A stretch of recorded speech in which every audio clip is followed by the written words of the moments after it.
Hey everyone. All right. So I think we have a really exciting topic of discussion today. How do you raise capital? What are the right steps to raise capital?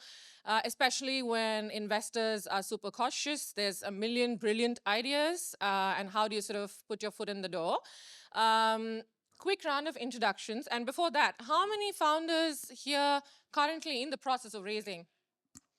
Oh, fantastic. Please throw as many questions as you'd like at us at the end of the session. We'd love to see if we can untangle some of the complexities that you're facing. Quick round of introductions. I have 20 years in health tech, med tech. I've two startups exited, so an operator turned investor now. I work with Antler, and I'm also building my own fund in the health tech space. It's a little bit about me. This is Kris. He's a bit of everything. He's amazing. He's building a community called Magic Sauce. He's the founder. It's a community for its founder matchmaking, its introductions to LPs, it's building pieces of your business, a lot of focus on the underrepresented pieces as well. He's also the head of founder education for Diversity X. And this is the fabulous Millen. So she's done, again, a plethora of things. She's a startup operator as well, worked initially with Citibank in finance, and then startup in e-commerce, and most recently an investor with Octopus. So a good set of people to throw your questions at. Super, let's get started. So opening with the basics. What are the signals a startup is truly ready to raise?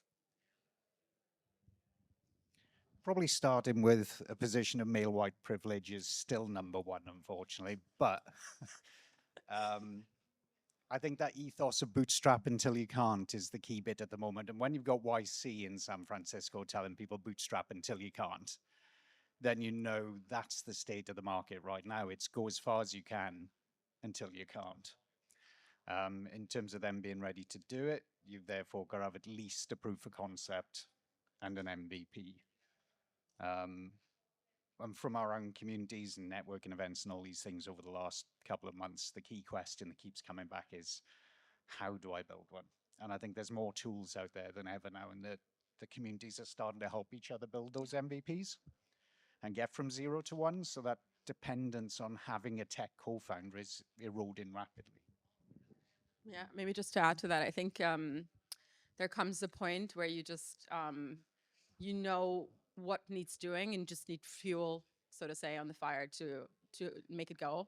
I think there's probably two aspects to it. One is that, as Kris said, there's so many tools now that, quite frankly, the expectation of what constitutes even a pre-seed has just gone up. We see companies that are revenue generating at pre-seed, that have built communities, that have built fine-tuned models, you name it. And then it really depends on your background as well. So if you're, for example, I'm not going to deny that we've seen the 10 million pre-seed of a pitch deck. Those still happen, but typically they happen because there's a clear continuity between what you've previously done in a professional capacity and what you're raising money for. So if, for example, you're building personalized AI models and exactly what you've been doing for the last 5 years at DeepMind, then of course, go out and try and raise. Like, you're probably not going to raise 30 million in this market, but you'll still raise. If you're changing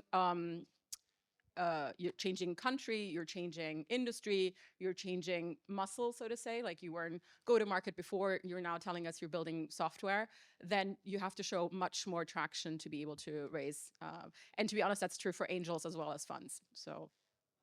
Absolutely. I remember when I was raising my first, my first startup, it was on the back of a paper, and it's healthcare, right? So it's so much more complex. Of course, I did 63 revisions of the presentation to Axel Partners at the time, but I still was able to do it. But now it's just so much fiercer. They just want proof points.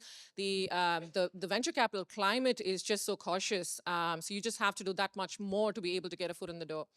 So just on the back of that, so how can they best adapt their stories to suit angels, venture capital, CVCs now are another breed. So what do you think those are some differentiators you can bring in? I think actually maybe an underdeveloped muscle that founders need to develop is sales, quite frankly. If you did sales and you're selling to, I don't know, a new family with a newborn, or you're selling to retired parents, you wouldn't use the same pitch. And the same goes true for investment. People invest for very, very different motivations. They invest their own cash. They're investing on behalf of families. They're investing on behalf of endowments and corporates, etc. I would very much urge you to do a bit of reconnaissance work and use your CRM as your battle plan, quite frankly. And it amazes me how people just have very, very basic sheets with, barely a name and maybe a LinkedIn profile. No, sorry. If you're going out there, you want to know, is this person at the beginning of their career? Have they backed a unicorn before? Are they comfortable? Are they the decision makers in whatever function they're doing? Is it a new person that needs to prove themselves, et cetera, et cetera? That first conversation should be off the back of a lot of research. If you're coming in there for a quote unquote chat, then you've done it all wrong, quite frankly. The first time you speak to an investor, you should have a very clear sense of what their motivations are, what they've backed in the past, the number of times I get pitched things when it's clear that I've backed something that would be a clear conflict of interest is quite frankly baffling. And treat every single interaction that you have with an investor as your pitch. Pitches rarely happen in a nice office with, the meeting being called pitch or something. It happens, at the end of a conference, in an elevator, quite frankly, on the side of a football pitch on the weekend. So many stories are out there, and so really, really take it seriously. But I think preparation is really key, in my opinion. I'm just going to add a little bit to that. I think one of the things that the high availability of capital previously did was it almost dehumanized the entire process, where founders saw investors as a cash machine and investors saw founders as a set of data. And those decisions were made just because it was so easy to find and deploy from both sides. I think it's a good thing that now people have to personalize that approach. And there's lots of tools out there that can help you with that as well. Dan Sorko's got a great tool called Landscape VC, or Shipshape VC, which means you can actually go and have a look at an investor's sentiment and the things they talk about before you approach them.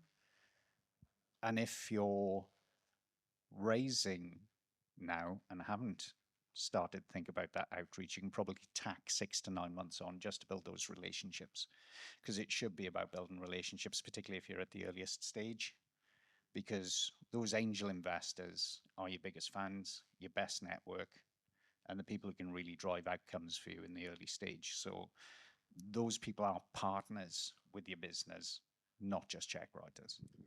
Sorry, if I can actually just back off that. I think there's also, I think it's probably like, I would still pull that into preparation, because ultimately what you're building with these relationships, sometimes I have people that just want to grab a coffee, which is wonderful, why not? But you've really missed an opportunity, because what those angel investors or other funds can really do is be an advocate for you. Yep. If someone that I have worked with says so-and-so has executed beyond expectation, I've been talking to them for the last 9, 10, 12 months, I'm much more likely to give you that check. Simply because I know that person. So, they're extending their social capital to you. And then the other thing I will also say is, please research people's areas that they want to invest in. There is no point, pitching a healthcare SaaS tool to someone who told you they want to do deep tech, or a defense startup to someone who's doing impact. Like, people generally tell you what they're looking for. Like, at this point, you can go on LinkedIn and people call out for founders. Go to those people. They're looking for someone like you to come through the door. I think oftentimes people think fundraising is about convincing someone. That's the same as you convincing someone to marry you. It's just not a good idea. Like, you'll be in cahoots with this person for a very long time. You want to go in high motivation, very, very positive. Marry in haste, repent at leisure. Same with investment. Fundraising mistakes. What are some death traps that will get you kicked out of the door? I'll go back to lack of preparation. I think there's a lot of things that you can do, even if you've never pitched to anyone in your life before. Then go out. It's let's say you're trying to apply to university and no one in your family ever went to university. Go to someone who's been to university. Go to someone who's currently there. So if you're pitching someone, it's a good idea to reach out to the portfolio first and say, is this a good investor? Like, what kind of things do they usually ask for? internally at funds, but also in angel syndicates, quite frankly, people know people for certain things. Oh, that person is the person that will go deep on your financial model. If you don't have your numbers, don't even talk to them. They will grill you on how you've calculated your CAC, on what assumptions you've made around salary, about your headcounts, etc.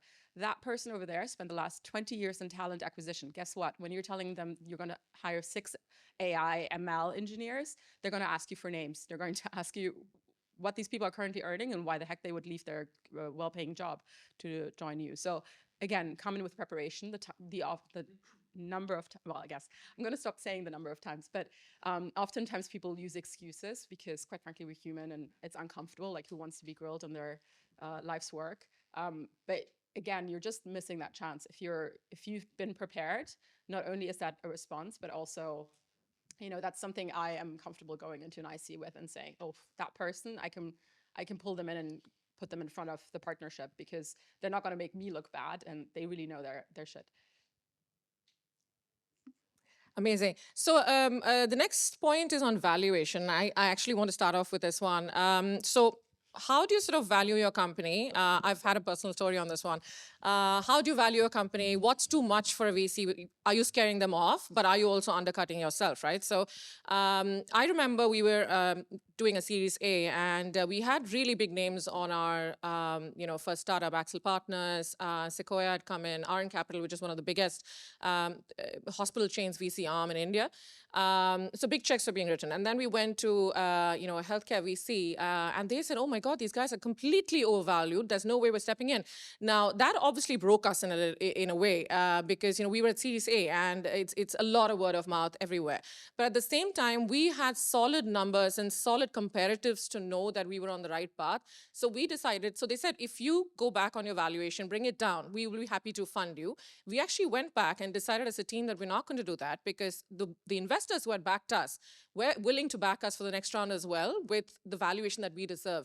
So this was something that, as at a crossroads ever, you just need to have the right data points backing you. Well-backed data, market research, traction, and that's what sort of gets you over the line. Can I just ask you what you're seeing now at Antler as well? Oh, It's a very I'm not going to get into Antler discussions. Antler is very, very early on, and I know this sort of, it's a start with a large piece of the pie. But again, I think it's a brilliant program to sort of open you out into, the larger VCs. We leave it at that. I think another good place to start again is those early fans. If you have already done a round and you have experienced angels or investors on that cap table, they're a great place to start in terms of thinking about that follow-on valuation as well. Don't ignore them on that. I think it's one of those really pertinent questions you can go back to because one, it shows that very early that you're looking to raise, and some of those may actually be able to make those introductions for you for starters.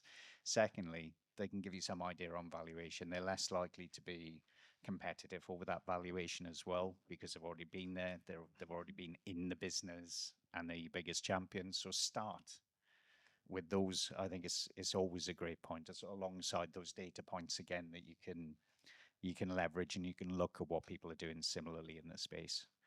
But obviously there's rules of thumb at the earliest stage. So if you've got an MVP, not much of a proof of concept, you're somewhere between 1 and 2 million if you're a SaaS. If you're a deep tech, good luck. You're in research territory. Yeah, I'd say again, look for comparables, right? Like anyone, if you haven't been in M&A or any type of pricing industry, if you haven't been on the trading floor, I suggest you make friends with someone who has, to give you a sense of when we talk about comps, what that actually means. Oftentimes, you can deduce comparables from funding announcements. So if you have a company, whether they're going for IPO, you can look into the S1 and look at what the traction has been for the price that they're achieving. But I think maybe stepping away from the question of valuation is like, why do we talk about valuation in general? ultimately VC is, if you think about it, as a capital supply chain. It's like you have the angel investor at the bottom, maybe it's a university if it's a spin out, and at the very, very end you have the public markets, most likely, or you have an acquirer. So think of a corporate at the end. And your task really is to try and figure out how many steps you're going to have between that, aka how many funding rounds you require to build your vision, and what those I guess the borders are on both sides. So if, for example, I look at consumer and future of work, if you're comparable on the one end is Figma, because we have a data point around what Adobe was happy to pay for them. And on the other hand, we have many future of work angel investors that can tell you a rough guide for what they've been paying for current pre-seed rounds. Then you have a sense of like the ballpark that you're playing in. And so if you're not making billions in revenue, you're not going to be at that end. So try and figure out like where on that spectrum you are, and therefore what a reasonable valuation is. So that would be my first point on price. The other thing around valuation is ownership.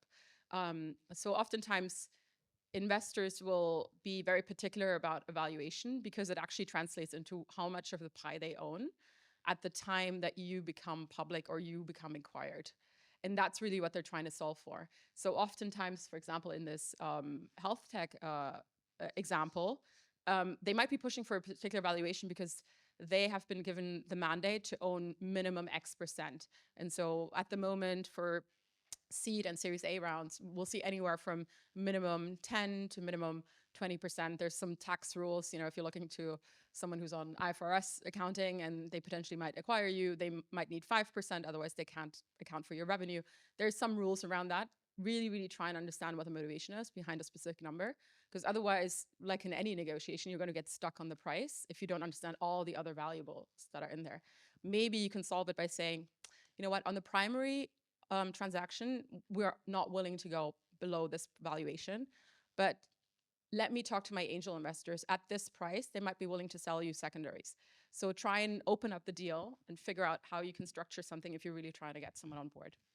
Just one more point as well on that is if you're raising and you're not getting the valuation you thought you were going to get, because beauty is in the eye of the beholder,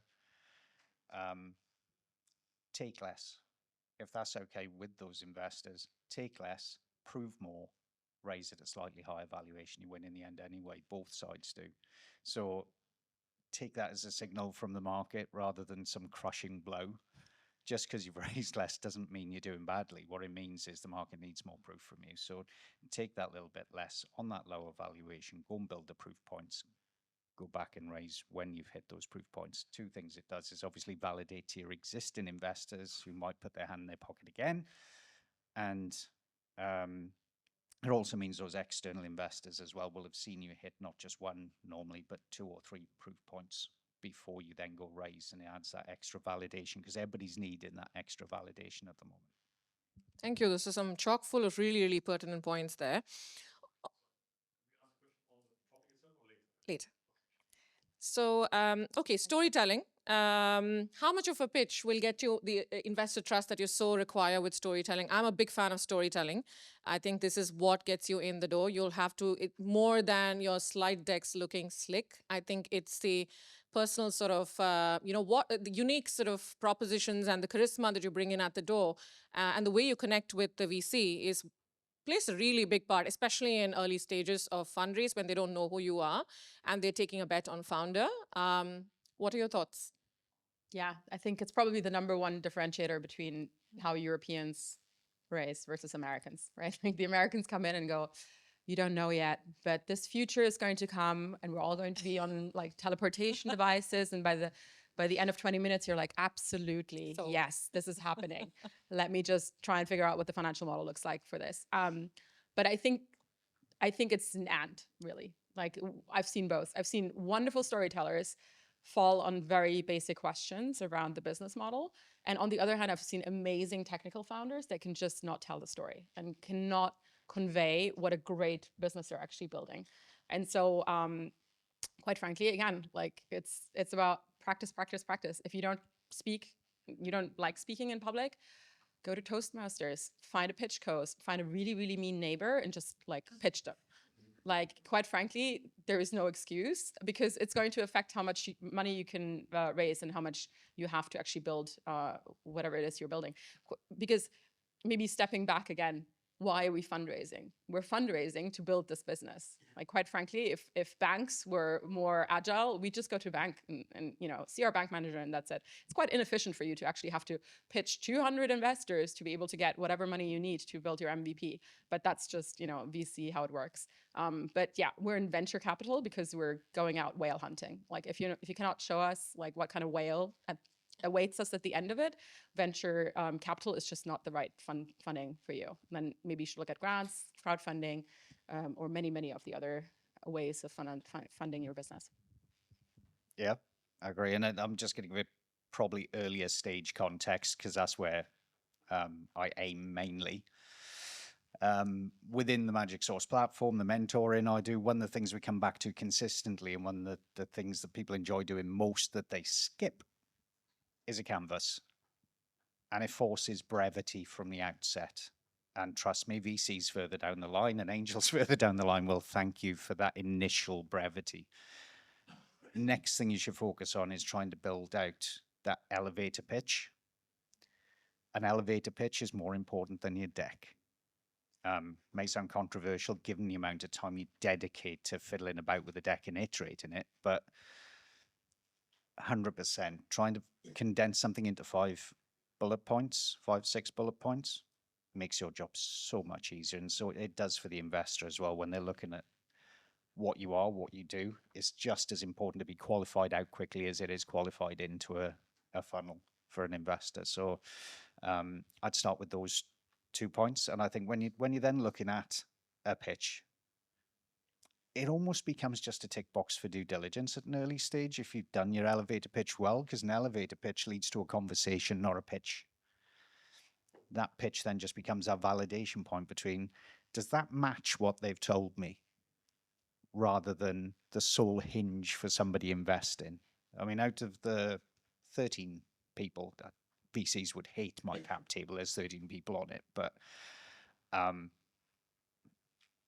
of all of those, I think only one saw the pitch deck first, which also shows the power of network, which is also probably one of the most overlooked aspects of all of this. People find it easier to raise from a stranger than they do to talk to their own friends and their own networks and find out if there's people within that network to raise. And one example was an insurtech I accelerated back in 2018 and remortgaged a house to kick the business off. It actually got some clients, was well underway, had a proof of concept, hadn't gone to a network, was trying to raise from strangers. First thing I told her was, right, simplify the deck. The narrative had to be, what does the investor want to know to make that decision, not what do you want to tell them to make that decision. So we simplified that message, and she went and raised 2.5 million from somebody who'd built 2 insurance businesses already that was within her own network. So it does work. And again, out of the people on my cap table, only one came from cold outreach, and then they referred 2 other people onto my cap table. The rest all came from within my network. I think, sorry, if I can just add. Yeah. We're Trying to stay. we're dreading your your your patience. We're just flagging it. Oh gosh, we're being yellow flagged flag is down. We're already being up. flagged down. Yeah, it's I true. want to, yeah. Maybe put just up a the- quick thing on storytelling. It's like, if you're thinking about your data room or think about any asset you're creating about your business, think about like what function it's meant to have. So in Kris's example, for example, the storytelling might be your elevator pitch. Why is the elevator pitch important? So that your angel investor on their golf course can tell all their rich mates about your business, and it becomes very clear what it is. Or maybe it is for a VC to be able to pitch your business on your behalf in the Monday partner meeting. There's the long TED Talk storytelling, which is great if you're at a conference and you're trying to maybe gain customers. That's a great way of using that. But then also create those assets that very quickly, if someone's sending an email to 200 angels, how you read emails, like 5 bullet points max, like just just go to the pertinent points. But then also have that long data room for anyone that wants to inquire what your financial model looks like, what your team's biographies look like, etc. I urge you, this sounds like a lot of work, but believe me, it's a lot more work to build your business without that funding. So Personalize all 200 emails. All right, one last question before we open the Q&A for the audience. I'm ignoring your flags. Okay, so on the back of the network, right? Because I think it's a very, very important question to address because London can be such, or the UK can be such a tricky market. Where are your avenues for warm connects? How are they going to notice you? How will they give you that meeting? What do you need to be doing? Who do you need to be meeting? yeah, go for it. It starts with your output and how you're seen. And lots is talked about in terms of personal branding. I think the key bit is be authentic, show that domain expertise, because what people are looking for is somebody who can execute. Talk about the times you've executed. Be visible. Communities help no end because everybody's got a friend of a friend. So even if you haven't got a great network yourself, I'm going to often find, I'll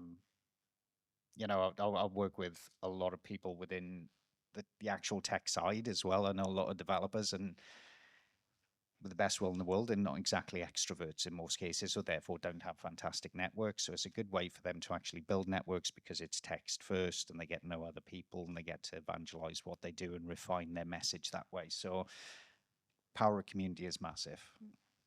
Yeah, I'd say probably think about your ICP in terms of fundraising. So, if you're raising a pre-seed, quite frank, like don't pitch Iconic, don't pitch, some growth fund. It just more than wasting your time, which is a big no-no. It also scares me that, I then get the sense that you have no idea like who these people are, what their job is, and where you should be spending your efforts. So I'd say kind of put together your wish list of who you're trying to reach out to, and then really time that outreach very, very carefully. So ask for warm intros. Oftentimes, warm intros, the reason why VCs look for warm intros is quite frankly also because it is a proxy for how you would try and engage a large corporate if that's who you're trying to sell to, or try to woo a talent to come to you. So if you can't get through to a VC, it's usually not a good sign for the rest of your, business, I would say.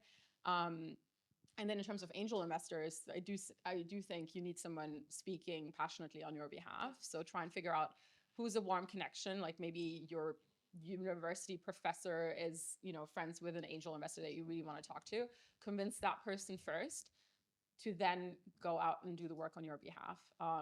But I do think, network is your net worth, unfortunately. So we all have to go out. But there's different ways to network. If you're an introvert, one-to-one, put in that time. If you're more comfortable and more confident that way. If you're an extrovert, maybe start a podcast, maybe start writing, do whatever suits you, like be authentic, as Kris said. Thank you so much. All right, so I'm going to see if we can get 3 questions in the interest of time. So the first 3 hands up.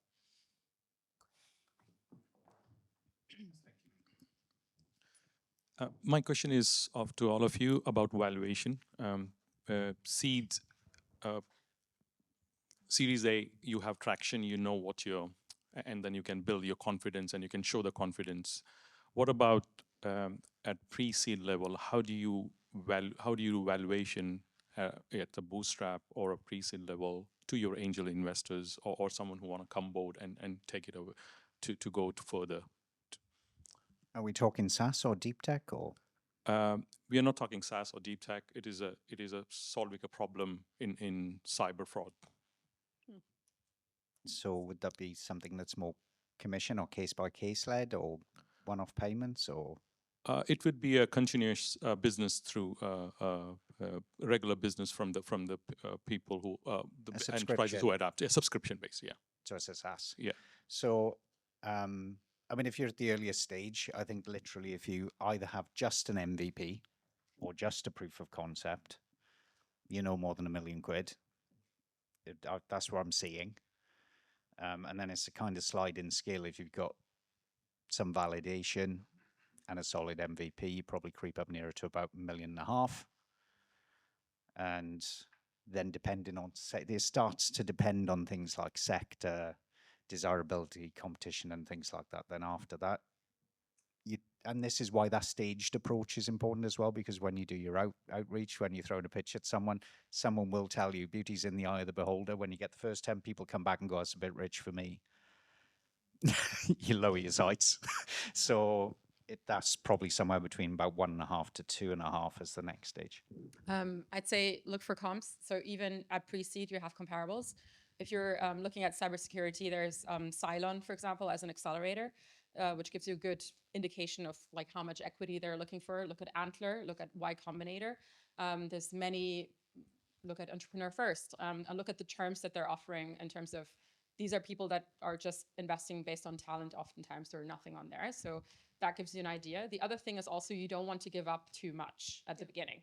The worst thing we see is at a series A or B, a cap table where the founders don't own enough, in which case we then have to go around to all the other investors and beg, borrow, and steal and tell them, listen, it's in all of our interest that the founder is actually aligned on this.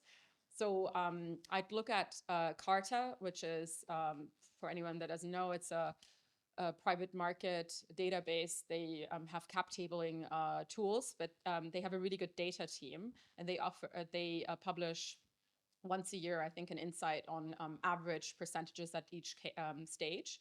I'd look at VC funds. Oftentimes they will tell you how big different rounds are. So for SaaS, software as a service, if anyone doesn't know, there's some great funds that only publish these numbers around average valuation, et cetera. And the last thing I would say is never, ever mention the valuation that you want. You're looking to raise a certain number to execute on a business plan. The rest is negotiation. If you start saying, I want 20 million pre or 10 million pre, et cetera, as Kris said, that's the only thing they'll hear. They'll say, oh my gosh, that's expensive. Like, what the heck were you trying to look for? What you're actually trying to accomplish is getting money in the bank. And that's the only thing that you should communicate, not how much you're willing to give up. That emerges from the conversation. One more question. Unless you're loud enough. Yeah, probably not. I was just interested in this idea of storytelling from a founder's perspective. Anecdotally, what's been your experience of the ability of a founder to storytell and the likelihood from a VC point of view of a successful exit for that company? Anecdotal. One-to-one. Really? Yeah. And why is that? If you could Because at each stage you have to storytell. Again, if you don't have friends that work in equity capital markets, I urge you to actually speak to them, because all the way through you will have to pitch your company. You will have to pitch your company to bankers to take on that mandate of getting you public. You have to pitch to customers. You have to pitch to talent to come to you. You have to pitch at every single all-hands meeting that you're going to have for the rest of this company's life every month. You're going to have to rally people, and rallying is nothing else than storytelling. It's telling them, I know I'm asking you to work till 4 a.m. You haven't seen your kids this week, but this is where we're heading, and that's the mission. And that's really why the likes of, I'm sad to say, but the likes of Adam Newman and Elizabeth Holmes from Toronto are still able to literally raise out of jail because they're good storytellers. And I wish people with great missions and great businesses would just work on being better storytellers. I have a slightly different opinion because I've raced through several rounds, and I've seen that the shine to sort of get your foot in the door and the pre-seed and the seed, and every time you pitch to a new VC is where the storytelling boots really take off. But I think as you grow through this and you're in growth stages, it's the numbers that speak. It's about how seamless you're running the organization as a management team. It's about the profits. It's the numbers. So I think that's, you're still storytelling, but it's basically not the face card that gets you in, basically. Yeah, that's true. I mean, yeah, I would say if there's nothing behind the story, God help you. Gives you a plot. Hopefully you've gone to the series A and B, so you have a story behind you. Yeah, exactly. I mean, you can only go so long on fumes, but if you don't have the story, you can never tell someone about your numbers. Yeah, that's the thing. That's the door opener. So. The only reason it's interesting because there's a grey area between storytelling and sort of how you present the business, and there's a grey area between how truthful you're being Don't get caught out, for sure. Stick to the truth. Yeah. Yeah. I think we all saw Builder AI just go bust Yeah. on $1 billion valuation. It'll catch up with you eventually. And then they won't be alone. All right. Thank you so much. Hope this has been informative. Thank you so much, Millen and Kris.